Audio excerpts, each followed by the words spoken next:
Bonjour, vous écoutez ce podcast proposé par Prospective Industrie.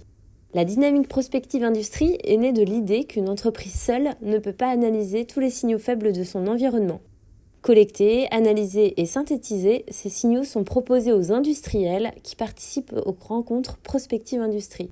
Retrouvez au travers de cette série de 5 podcasts les signaux faibles partagés et discutés lors des rencontres de juin 2020. Bonne écoute!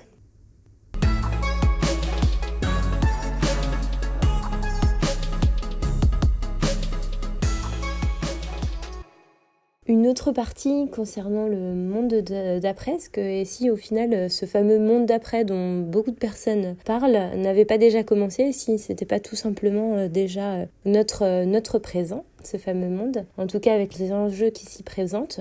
Donc à l'ère de cette pandémie, il y a des enjeux clés pour l'industrie et ces enjeux sont très liés aux besoins de protection. Et ils engagent effectivement de plus en plus la responsabilité de l'entreprise. On peut cibler 4 principaux enjeux qui sont à considérer dans leur intégralité, pas forcément piocher dans l'un des 4. D'une part, la question de la sécurité sanitaire, la production de sens, l'intégration dans l'environnement, ainsi que la digitalisation. C'est bien entendu pas l'un ou l'autre, mais bien l'ensemble de ces enjeux qui cohabitent, qui sont à prendre en considération dans l'entreprise. À travers la sécurité sanitaire, on peut percevoir donc l'enjeu global qui va concerner l'ensemble de l'entreprise étendue. Et il ne faut pas oublier non plus l'importance de communiquer pour rassurer au sein de l'entreprise par rapport à ces enjeux sanitaires, pour limiter les risques physiques et psychologiques. Donc l'importance de la communication au regard de cela et de façon durable. La production de sens également, puisque on l'a vu, beaucoup de personnes se sont posées des questions autour du sens pendant le confinement. Donc c'est important de développer des produits qui vont favoriser l'inclusion sociale, la durabilité à des coûts abordables.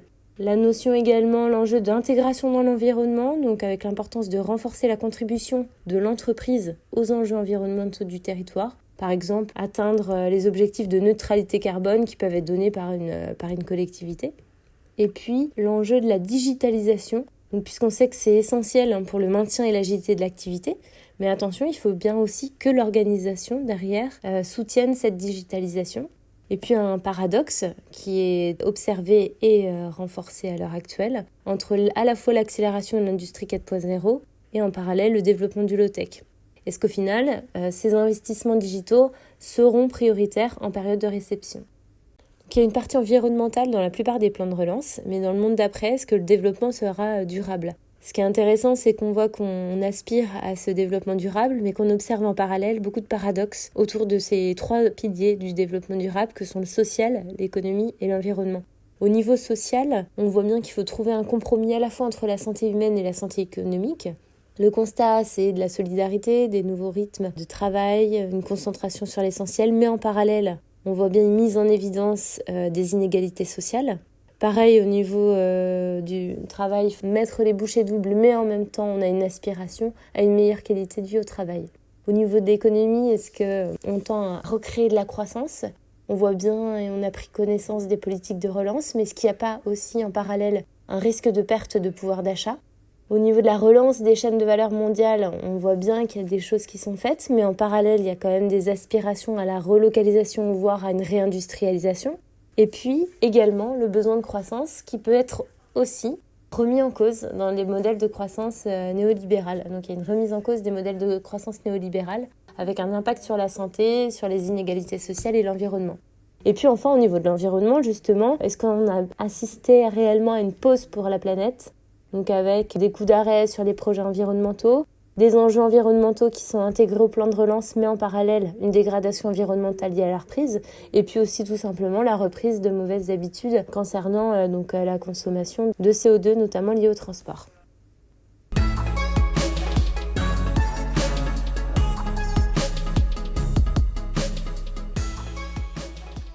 Et puis dans ce fameux monde d'après, sommes-nous capables d'anticiper les signes noirs ? Alors les signes noirs, c'est un terme qui vient de la finance, qui est un événement très improbable aux conséquences majeures.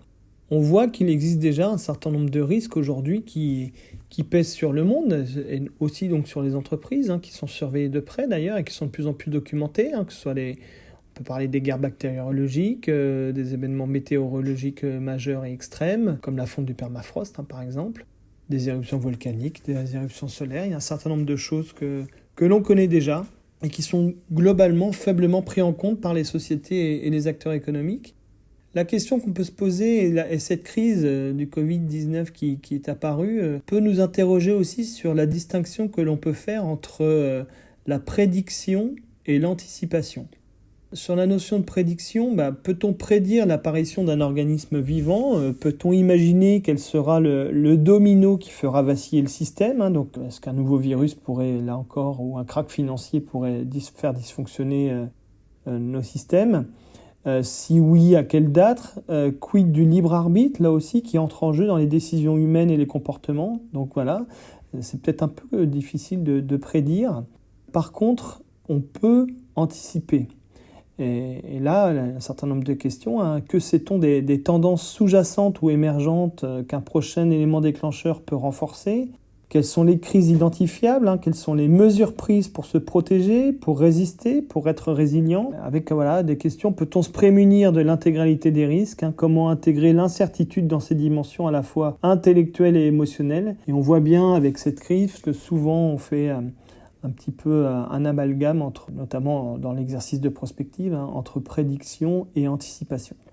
Et puis aussi, dans ce fameux monde d'après, on peut aussi se poser la question de vers quel type de société on se dirige. Est-ce qu'on va vers une société sous contrôle ou au contraire, est-ce qu'on va plutôt vers une société en quête de sens ?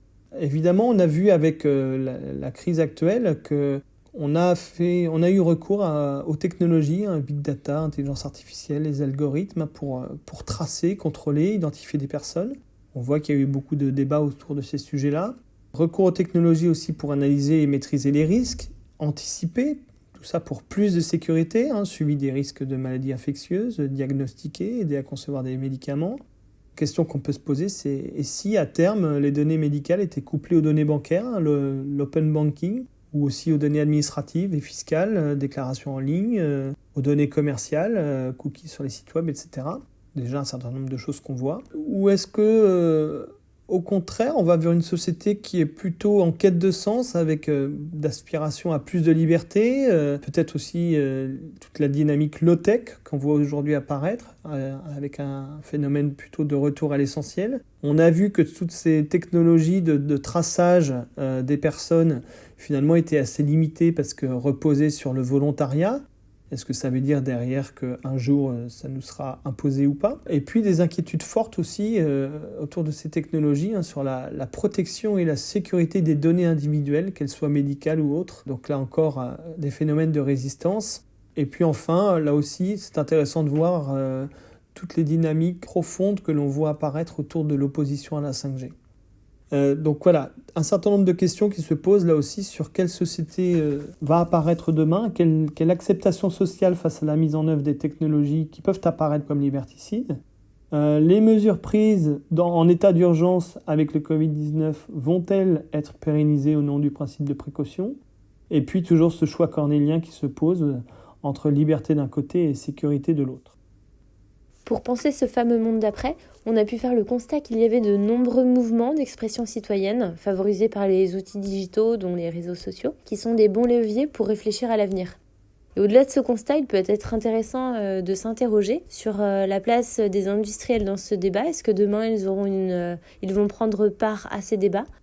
Et est-ce qu'ils auront une place, ces industriels, dans la construction d'une vision pour le territoire et pour la société ?